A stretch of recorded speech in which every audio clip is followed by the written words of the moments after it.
हाँ, तो आज अपन बहुत इंपॉर्टेंट, बहुत ही प्यारा सा चैप्टर, टॉपिक मान लो इजी सा, हिंदी व्याकरण का टॉपिक है समास, स्टार्ट करेंगे।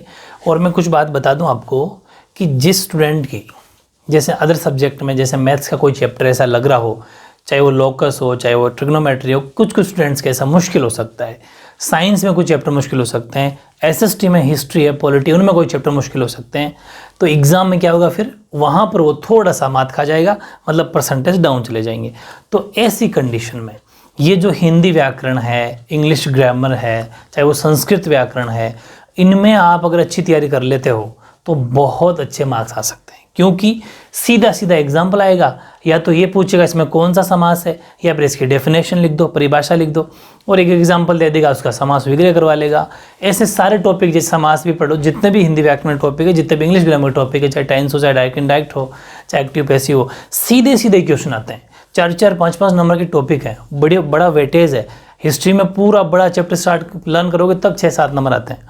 तो मतलब ये तरीका है परसेंटेज को मतलब अप करने का, एक तरीका है कि जहां आप कहते हैं ना कि 19-20 जहां आप रह जाते हो, तो आप इससे परसेंटेज बढ़ा सकते हो। इसलिए किसी भी सब्जेक्ट को, खास तौर से कुछ स्टूडेंट क्या करते हैं कि हिंदी व्याकरण पढ़ लेंगे, कुछ भी नहीं पढ़ पाओगे, प्रैक्टिस करनी पड़ेगी 5-6 बार, वरना सिली मिस्टेक होती है, बिल्कुल सिली मिस्टेक, जो आपने बिलीव नहीं किया होगा वहाँ पर तो ठीक लगेगा, घर आगे देखोगे तो वो गलत निकलता है। ठीक है, अच्छी मेहनत करो। दूसरी बात, समास लाइफ में कितना काम आएगा आपके, हर कॉम्पिटिटिव एग्जाम में हिंदी व्याकरण, इंग्लिश ग्रामर 100% ऐसा कोई एग्जाम नहीं है जिसमें दोनों सब्जेक्ट की ग्रामर नहीं आती हो।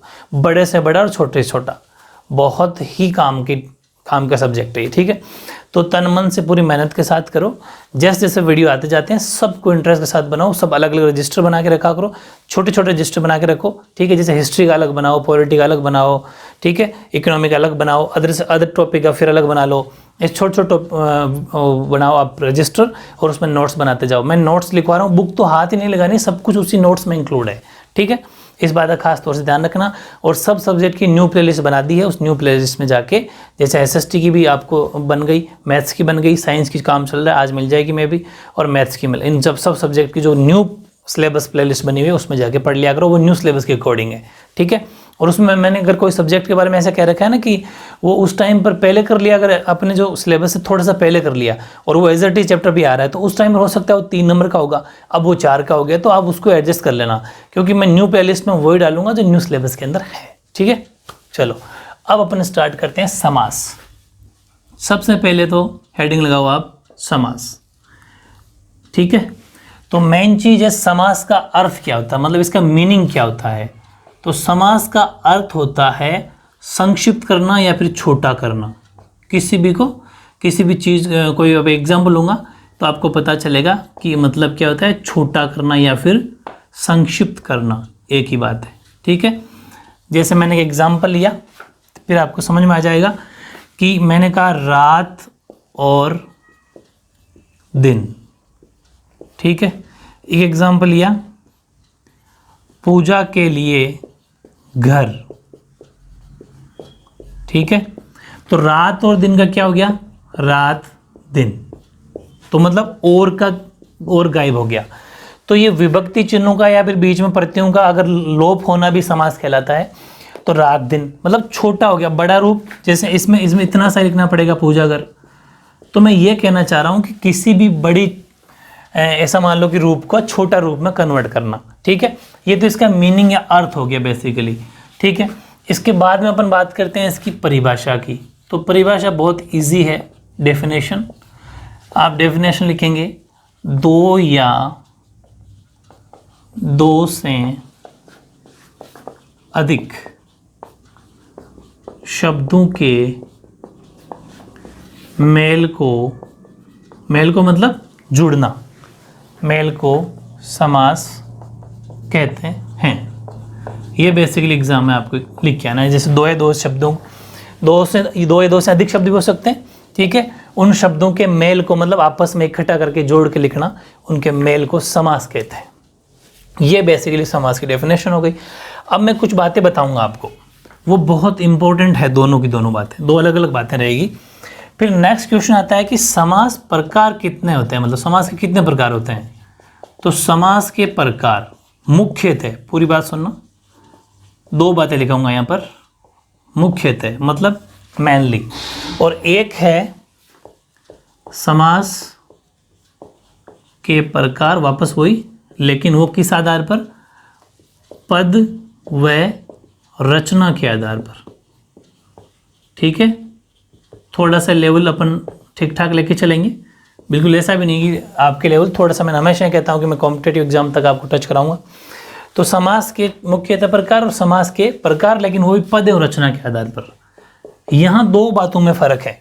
अगर एग्जाम में आपके हालांकि इतना भी आ सकता है समास कितने प्रकार का होता है, ये नाम लिखा हुआ है तो आपको लिखना है समास 6 प्रकार का होता है। पूरी बात सुन ली, 6 प्रकार के होते हैं। अगर आपको एग्जाम में ये लिखा हुआ है समास कितने प्रकार का होता है तो, लेकिन ये लिखा हुआ है पद एवं रचना के आधार पर कितने प्रकार के होते हैं, तो वो फिर 4 प्रकार के होते हैं। ठीक है, बताता हूँ अभी कौन कौन से 4 प्रकार होते हैं। ये बात का इस बात का आपको ज़रूर ध्यान रखना है। अब ये 6 प्रकार जो होते हैं ना, वो कौन कौन से होते हैं। पहला अव्ययभाव समास, अव्ययभाव समास। दूसरा द्वंद्व समास, या फिर तत्पुरुष ले लो, तत्पुरुष समास। तीसरा द्वंद्व, द्वंद्व नीचे वह है दोनों के नीचे, ठीक है, द्वंद्व ऊपर बिंदी, द्वंद्व समास। चौथा ले लो आप बहुब्री ले लो, एक ही बात है वैसे कोई फर्क नहीं पड़ता, बहुब्री, बहुव्री या बहुव्री, ठीक है, बहुव्री समास। पांचवा द्विगु, द्वंद्व के बाद द्विगु ले लो, वैसे आगे पीछे कोई फर्क बिल्कुल नहीं पड़ेगा, द्विगु समास। और लास्ट एक और रह गया कर्मधारय समास।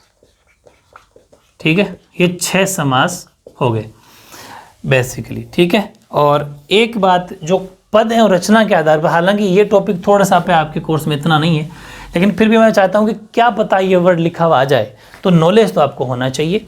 4 वो प्रकार कौन कौन से होंगे कि अव्ययभाव तो वही अव्ययभाव ही रहेगा, ठीक है, अव्ययभाव समास, ठीक है। फिर दूसरा इधर लिख देता हूँ, थोड़ा स्पेस रहेगा, अव्ययभाव समास के बाद में तत्पुरुष समास। अब यहाँ सुनना, तीसरा एक बार लिख देता हूँ, द्वंद्व समास, और चौथा बहुव्रीहि समास। और जो ये तत्पुरुष समास है, इसी के 2 उपभेद, यानी कि 2 सब पार्ट माने जाते हैं इन दोनों को, द्विगु को और कर्मधारय को। ये बात समझ में आ गई आपके, द्विगु समास और कर्मधारय समास, ये बात आपको समझ में आ गई होगी। मतलब इसी के ये उपभेद माने जाते हैं, तत्पुरुष समास के ही उपभेद माने जाते हैं। इसलिए पद एवं रचना के आधार पर इसको उपभेद मानने की वजह से ये 4 प्रकार का होता है। और बेसिकली ये लिखा हुआ है समास कितने प्रकार के होते हैं, तो मुख्यतः समास 6 प्रकार के होते हैं, अव्ययभाव समास, तत्पुरुष समास, द्वंद्व समास, बहुव्रीहि समास, द्विगु समास और कर्मधारय समास। ठीक है, ये बात आपको, इतना सा नॉलेज आपको होना चाहिए। इस छोटी से स्ट्रक्चर को आपको नोट करो, फिर मैं एक एक समास उठाता हूँ, उनकी डेफिनेशन और एक अलग तरह का नया लॉजिक सिखाऊंगा कि कैसे समास को पहचानना है, बहुत ऑथेंटिक तरीका, अलग तरह की पहचान। और फिर पहचान के ये पता करना कि कौन सा समास में है। ये सबसे मुश्किल क्वेश्चन क्या है कि एग्जाम में एग्जाम्पल आएंगे और ये पता नहीं चलता कि इसमें समास कौन सा है। समझ पा रहे हो, क्योंकि आपको एग्जाम में क्वेश्चन क्या आएगा, एक एग्जाम्पल देगा। अब जैसे यहाँ पर देखो बीच में और लगा हुआ है, यहाँ पर के लिए लगा हुआ है, बस इन दोनों शब्दों से ही समास की पहचान होगी, दोनों में अलग अलग समास है। समझ पा रहे हो, तो ये शब्द जो है दोनों में ही अपन को पहचान करवाएंगे, क्योंकि एग्जाम में ये लिखा हुआ आएगा कि ये एग्जाम्पल दे देगा और फिर आपको ये समास विग्रह करना है। इसको क्या बोलते हैं, समास विग्रह करना, मतलब कि सामासिक पद को तोड़ना समास विग्रह कहलाता है। समास विग्रह मतलब तोड़ना, खोलना। तो अब ये आपको एग्जाम्पल देगा, आप इसका ये समास विग्रह करोगे और फिर क्वेश्चन में ये भी लिखा रहेगा कि इसमें कौन सा समास है, परिभाषा भी लिखी है। अब पहली बात तो ये कि आपको समास पहचानना जरूरी हो गया, फिर अगर पहचान गलत होगी तो फिर डेफिनेशन भी गलत लिख दोगे। तो पहले समास पहचानो, फिर उसी समास की परिभाषा लिखो, 3 से 4 नंबर क्वेश्चन गलत हो जाएगा अगर अच्छे से नहीं समझोगे। तो वो मैं पहचान आपको छोड़ूंगा नहीं, ऐसी शानदार बता दूंगा। ठीक है, बस आप तो मैं जैसा कहूँ वैसा करते रहो, इनको नोट्स बना लो साथ के साथ, फिर उसके बाद में सब कुछ ईजी लगेगा। ठीक है, हाँ, अव्ययभाव समास स्टार्ट करने से पहले एक बात और लिखो अपने नोट्स में, अगर एग्जाम में ये भी पूछ ले तो कि समास के दो पद होते हैं, ठीक है, दो पद होते हैं, बहुत इंपॉर्टेंट चीज़ है। समास के दो पद होते हैं, कौन कौन से? मैं एक एग्जाम्पल लेता हूँ। जैसे मैंने एग्जाम्पल लिया माता और पिता, ठीक है, ये एग्जाम्पल है, ये समास विग्रह किया आपने। पूरी बात समझाता हूँ, अच्छे से समझना।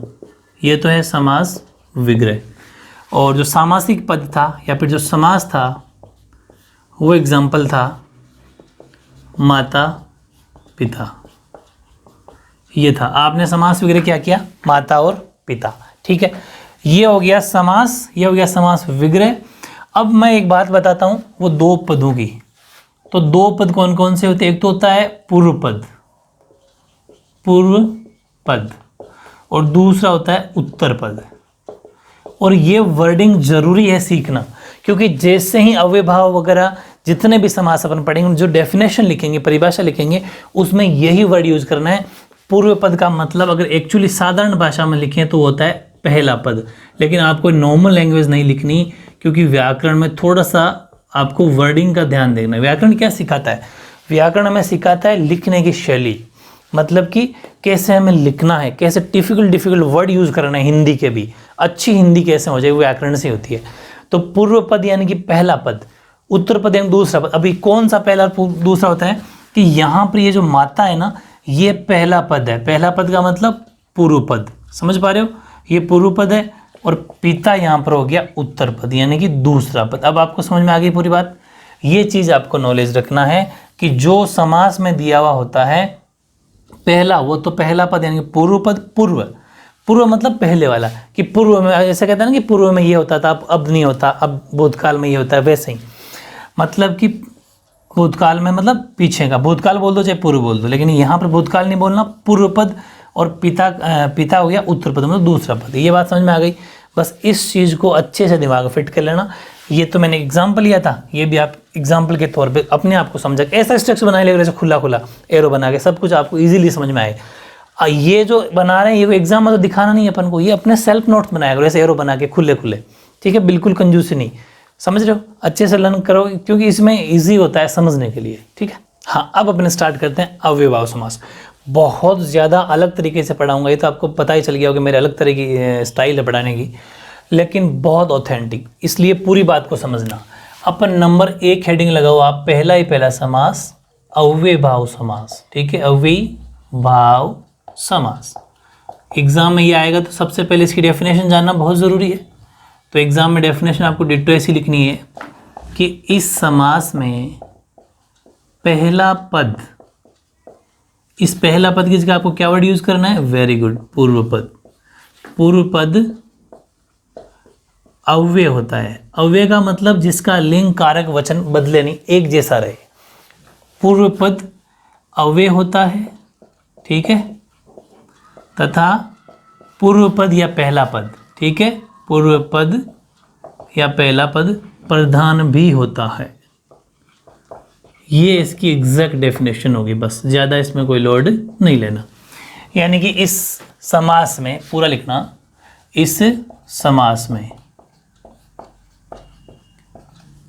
समास में पूर्व पद अव्यय होता है तथा पूर्व पद प्रधान भी होता है। प्रधान का मतलब मेन, अभी बताऊंगा। ये बात आपको समझ में आ गई होगी, ठीक है। पूर्व पद प्रधान होता है, इसका एग्जाम्पल, पूर्व पद का मतलब जो पहला पद होगा वो मुख्य होगा, प्रधान होगा, अभी लिखाऊंगा, एग्जाम्पल लूंगा तब समझ में आएगा।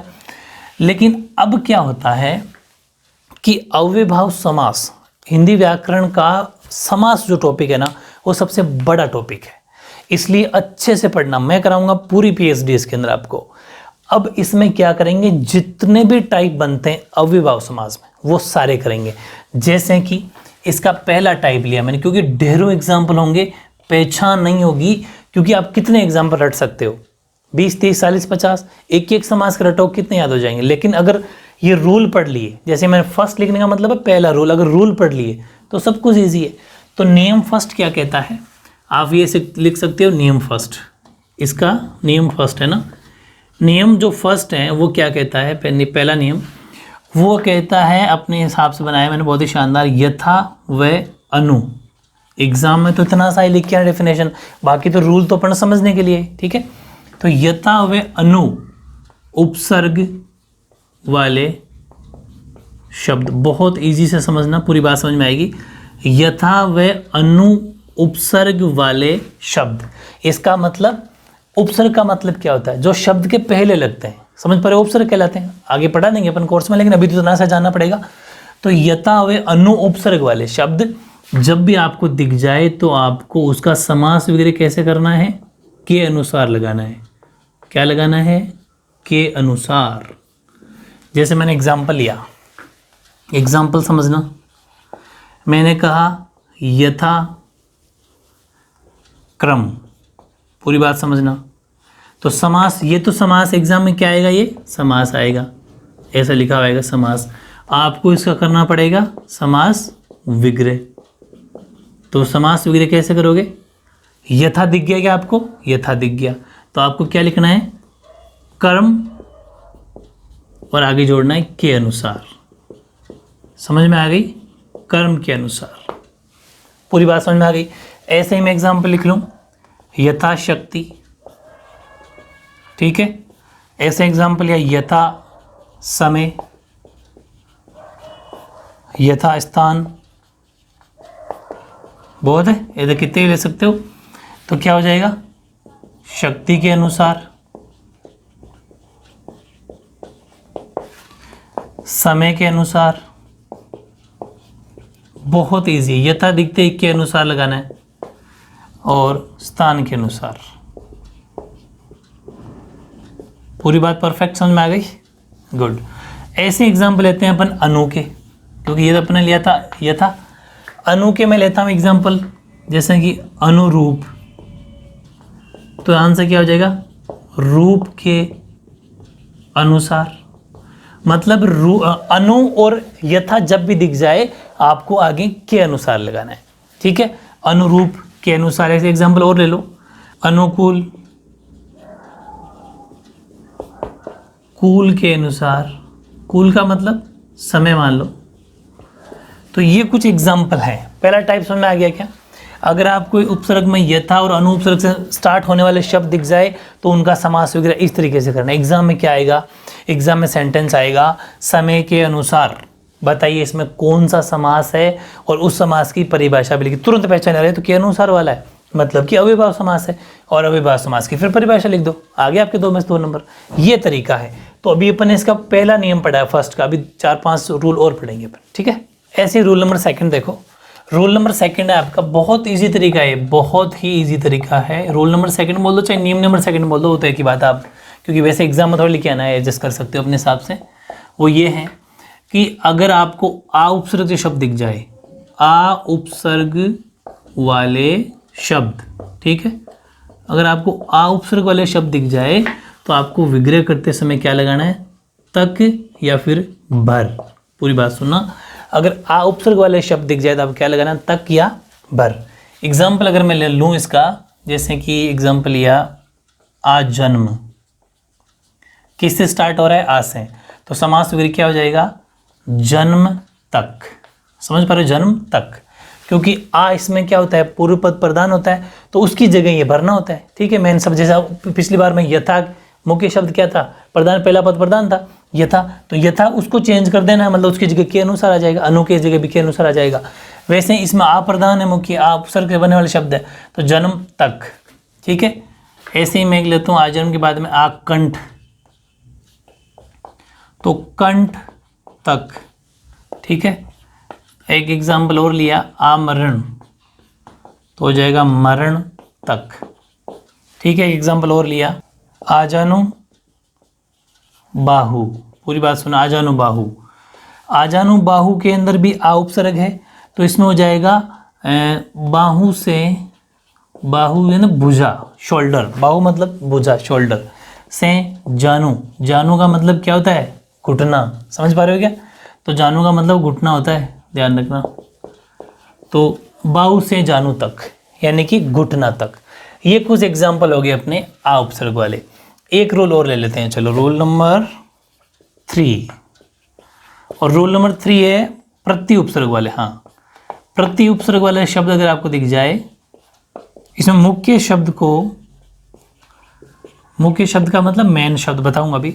मुख्य शब्द को 2 बार लिख दो, 2 बार लिख दो, या फिर मुख्य शब्द है ना, मुख्य शब्द के पहले हर लगा दो। ये है टेक्निक।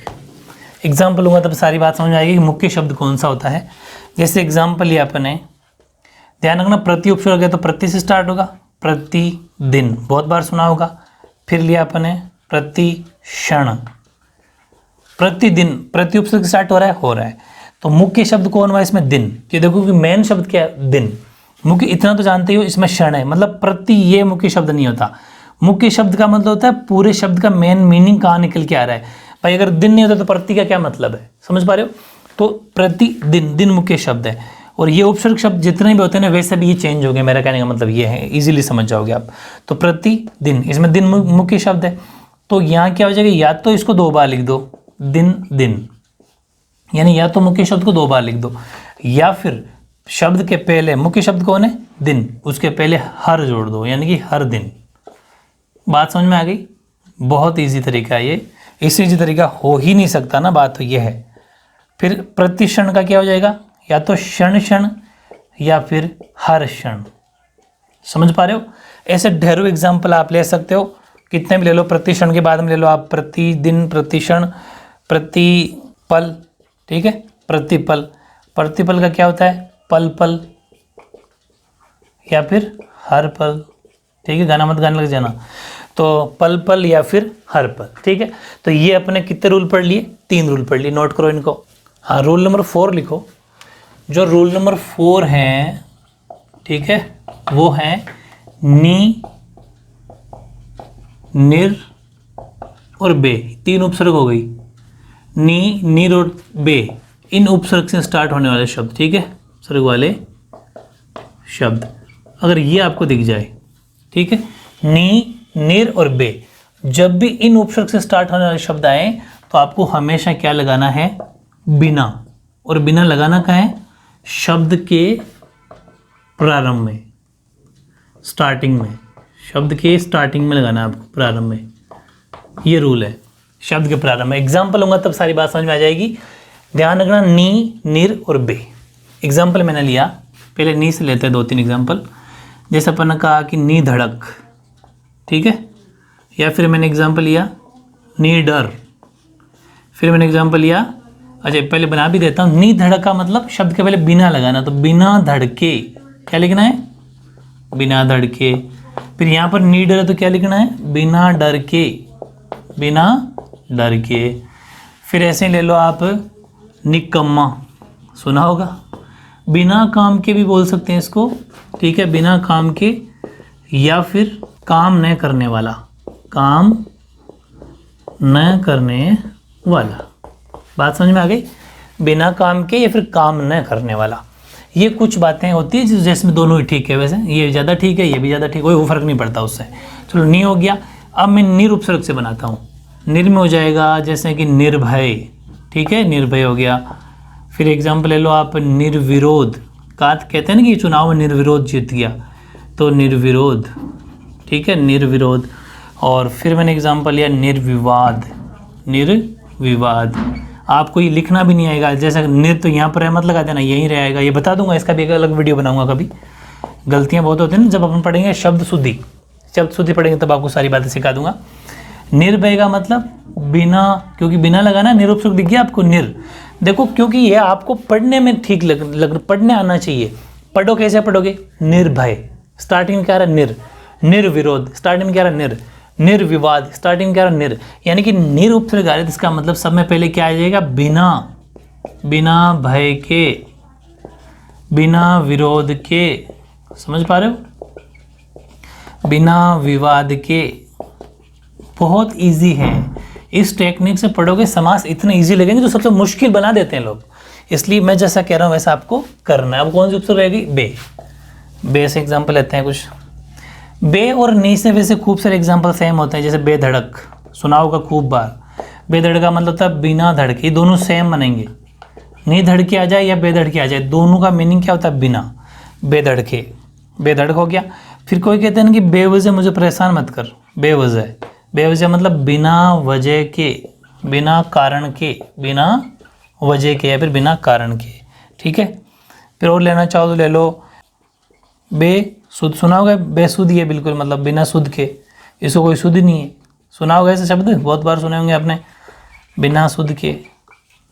और एक ये भी सुना होगा बेरहम, बिना रहम मतलब होता है जिसको दया नहीं आती, बिना रहम के, बिना रहम के। तो ये रूल आपको वेरी इंपॉर्टेंट लगा होगा, क्योंकि तीनों उपसर्ग शब्द जब भी दिख जाए हमेशा वो भी कौन सा समास होगा? अव्ययभाव समास होगा, और समास विग्रह मैंने आपको सिखा दिया है, ठीक है। रूल नंबर 5, रूल नंबर 5 ये कहता है आपको, रूल नंबर 5 आपको जब भी स उपसर्ग दिख जाए, स, ठीक है ना, तो स उपसर्ग का आपको क्या करना है? साथ या सहित लगाना है। अब मैं थोड़ा शॉर्ट में लिखूंगा, आप समझ जाना बार बार, साथ या सहित लगा देना है, ठीक है। कब? समास विग्रह करते टाइम। जैसे एग्जाम्पल ये 2-4 अपने, जैसे मैं कहूँ कि सशक्ति, या फिर सशक्ति की जगह सशक्त भी आता है, दोनों ही वर्ड आते हैं। सशक्त, सशक्त का मतलब मुख्य शब्द इसमें क्या होगा? शक्ति लेंगे अपन, और स उपसर्ग हट जाएगा, शक्ति के साथ, शक्ति के साथ, यानी कि आपको लगाना क्या है? 7 वर्ड लगाना है बाद में, साथ या सहित, ठीक है। ऐसे एग्जाम्पल हूँ मैं आपको, सशर्त, सुना भी होगा, सशर्त यानी कि शर्त के साथ, तो लास्ट में क्या जोड़ना है? के साथ या फिर सहित, के साथ या फिर सहित। सहित भी कहीं कहीं पर जोड़ना है, बता दूंगा अभी। एक सुना होगा आपने कि वो सपत्नी कायद है, मतलब कि पत्नी के साथ। ये कुछ ऐसे वर्ड हैं जो आपको आगे जब हिंदी पढ़ोगे ना, जैसे आप बड़े कॉम्पिटिटिव एग्जाम की तैयारी करोगे, सिविल सर्विसेज की तैयारी करोगे, तो वहाँ पर लिखने का बड़ा इशू है। हिंदी व्याकरण का अलग से आपको जैसे लेख लिखवाएंगे वो, ठीक है। भले ही आप मीडियम कोई सा भी हो, हिंदी का पेपर होगा और हिंदी के अंदर आपसे जैसे कोई ऐसे टाइप लिखाएंगे, तो उस ऐसे में कैसी लैंग्वेज है आपकी, स्टैंडर्ड क्या है, वो ज़रूर इस समाज से सॉलिड होता है, ठीक है। इसके बाद में अपन चलो कुछ मैं सहित वाले भी ले लेता हूँ, सहित वाले, सॉरी, सहित कहाँ लगता है? जैसे आपने सुना होगा हिंदी के अंदर सप्रसंग व्याख्या करो, मतलब कि प्रसंग सहित, इसका मैं यहाँ पर सहित लगाना ज़्यादा सही है। वैसे गलत नहीं होगा, प्रसंग के साथ लिख सकते हो, लेकिन ये थोड़ा ज़्यादा कुछ एग्जाम्पल होते हैं, बाकी आप इसमें के साथ लगा देना, सब में गलत नहीं होगा, ठीक है। सप्रसंग, ऐसे आपने सुना होगा सार्थक, सार्थक का मतलब अर्थ सहित। तो ऐसे खूब सारे एग्जाम्पल आपको सार्थक में ये मत सोचना कि सा लिखा है, वैसे वो सार्थकी है, मतलब स उपसर्गी है। जब आप इसका मैं लिखा दूंगा, जब उपसर्ग पढ़ेंगे ना, तब आप जब संधि विच्छेद करते हैं ना किसी टॉपिक का, तब सही उपसर्ग निकल के आता है इसमें, ठीक है। अब जैसे मैं कहूँ सावधान, अब आप सोचोगे सा है, सा नहीं, सही उपसर्ग है इसमें, ठीक है। जो उपसर्ग जब पढ़ेंगे तब सारी बात समझ में आ जाएगी। और सावधान, अवधान के साथ, अवधान के साथ, ऐसे वर्ड भी आ जाते हैं। अवधान का मतलब जैसे कहते हैं ना कि सावधान रहना, मतलब कि अवधान का मतलब तैयार रहना, कोई प्रॉब्लम्स ना आ जाए, तो अवधान के साथ। ये कुछ मीनिंग्स ऐसे होंगे, जो ऐसे शब्द होंगे जो आपको पहचानना है और कहना है कि ये तो अव्ययभाव समास है, ठीक है। ये था रूल नंबर 5, 5 टॉप रूल हो गए। 1-2 रूल और हैं, ठीक है। वो है जैसे पुनरावृत्ति वाले शब्द, जैसे ना उसको अपन दे सकते हैं रूल नंबर 6, वो भी इसी में आते हैं। पुनरावृत्ति वाले शब्द का मतलब रिपीटेशन, वो भी अव्ययभाव समास के ही एग्जाम्पल होते हैं। जैसे मैंने कहा रातों रात, बातों बात, पूरी बात सुनो, ठीक है। कानों कान, कानों कान, ठीक है। तो इसका बनाना क्या है? रातों ही रात में, रात ही रात में, सॉरी, रात ही रात में, बात ही बात में,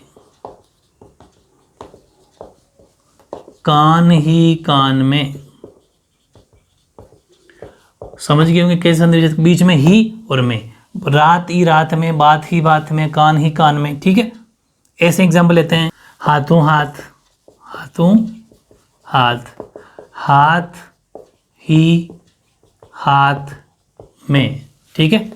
फिर बीचों बीच, कितने एग्जाम्पल ले लो बोले, ठीक है, बीचों बीच, बीच ही बीच में, ठीक है, ऐसे ढेरों एग्जाम्पल है।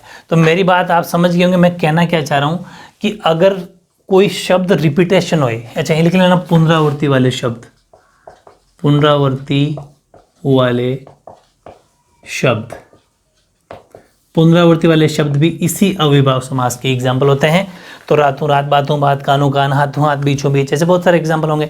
अगर ऐसा आ जाए तो उसमें कैसे उनको विग्रह करना है और कौन सा समास होगा जरूरी पहचानना है। इसलिए पुनरावृत्ति वाले शब्द जो भी होंगे वो अविभाव समास होगा, और अविभाव समास का विग्रह मैंने करना सिखा दिया। दूसरी बात ये भी है कि ये दे देगा कि इसका समास विग्रह भी करो। अब समास विग्रह करना नहीं आएगा तो फिर ये अगर करना नहीं आएगा तो इसका मतलब क्या है, समास पहचानने के साथ में ये भी तो करना है। तो 1 नंबर की परिभाषा और 1 नंबर का विग्रह, दोनों बराबर वेटेज रखेंगे, ठीक है। ये था मेरा कहना, समझ गए। हाँ, अब लास्ट में मैंने कुछ 5, 7, 8, 10 एग्जाम्पल ऐसे लिखे हैं जो आपको अलग से याद करने हैं। मतलब ये कुछ एक्सेप्शन या अपवाद हो सकते हैं, क्योंकि और ज़्यादा आपकी हिंदी सॉलिड हो जाए। मैं चाहता तो नहीं भी लिखवाता क्योंकि आपका इतना स्टैंडर्ड है भी नहीं, लेकिन फिर भी मैं चाहता हूँ कि आप इनको भी साथ में सीखें। जैसे आपको क्या होगा, आपको दिखेगा धीरे धीरे, तो आप सोचोगे ये पुनरावृत्ति वाले हैं, लेकिन इसका जो विग्रह वो ज़्यादा सही कौन सा होगा, बिल्कुल धीरे। मेरी बात समझ रहे हो, यानी इसका समास विग्रह करना है तो क्या लिखोगे आप, बिल्कुल। ये ऐसा मत सोचना कि सब में बस सिलेक्टेड ये कॉम्पिटेटिव एग्जाम में भी इनसे बाहर नहीं आता आपके। तो समझ पा रहे हो मेरी बात क्या होगा। तो टेंशन लेने की जरूरत नहीं है, बिल्कुल इनके अलावा कुछ पढ़ना ही नहीं है आपको। जो मैं पढ़ा रहा हूँ ना, उनके बाहर कुछ नहीं पढ़ना, सारा पेपर उसी में से आएगा। पहले वो पढ़ो तो सही। बिल्कुल धीरे हो गया, ठीक है। धीरे धीरे का क्या हो जाएगा, बिल्कुल धीरे। चला चली की देखो बताता हूँ मैं आपको, चलने के बाद चलना, पूरी बात सीखना, ये होता है इसका विच्छेद। मारा मारी, मारने के बाद मारना, इन ऐसे शब्दों का विग्रह ऐसे होता है। भागम भाग, भागने के बाद भागना, समझ पा रहे हो। लूटम लूट, लूटने के बाद लूटना, है ना, शानदार। लूटने के बाद लूटना, धीरे धीरे, बिल्कुल धीरे। प्रतिफल, तो यहाँ होगा फल के बदले फल। तो ये कुछ ऐसे वर्ड हैं। एक्चुअल में क्या होता है कि जिस दिन आप और ज़्यादा हिंदी आपकी अच्छी हो जाएगी ना, तो ये याद भी नहीं करना पड़ता, ऑटोमेटिक अपने शब्द ये निकलते हैं कि फल के बदले फल, मतलब ऑटोमेटिक अपन ऐसे होता है ना कि वो अपनी टंग सेट हो जाती है। प्रत्याशा, यानी कि आशा के बदले आशा, प्रत्याशा होता है, ठीक है, आशा के बदले आशा। प्रत्यारोप, आरोप के बदले आरोप, मतलब आरोप के ऊपर आरोप लगाना, समझ पा रहे हो। तो आशा के बदले नहीं लिखा क्या मैंने, आशा के बदले आशा, उसे बोलते हैं प्रत्याशा। एक बार और, आशा, आशा मतलब उम्मीद। आरोप के बदले आरोप, आप आरोप लगाओगे तो वो भी आरोप लगाएगा, आप आरोप लगाएंगी तो वो भी आरोप लगाएंगी, समझ पा रहे हो। आरोप के बदले आरोप। प्रतिबिंब का मतलब है बिंब का बिंब, बस इसका बिल्कुल अलग बनेगा। बिंब का बिंब, साइंस में देखा होगा, रिफ्लेक्शन, प्रतिबिंब, बिंब का बिंब बनना, इमेज का इमेज बनना। तो ये कुछ एग्जाम्पल आप अलग से याद कर लेना। और अव्ययभाव समास में दुनिया का कोई भी क्वेश्चन अपने नोट से बाहर नहीं जाएगा, ये गारंटी। अच्छे से पढ़ो, ठीक है। नेक्स्ट वीडियो जब तक आता है, जब तक इसको अच्छे से याद करके रखना। और जल्दी मैं आपको टेस्ट वेस्ट भी देता रहूँगा, हिस्ट्री के भी टेस्ट आने वाले हैं आपके। अच्छी मेहनत करो, टारगेट 90 को दिमाग में फिट करो, ठीक है। ओके।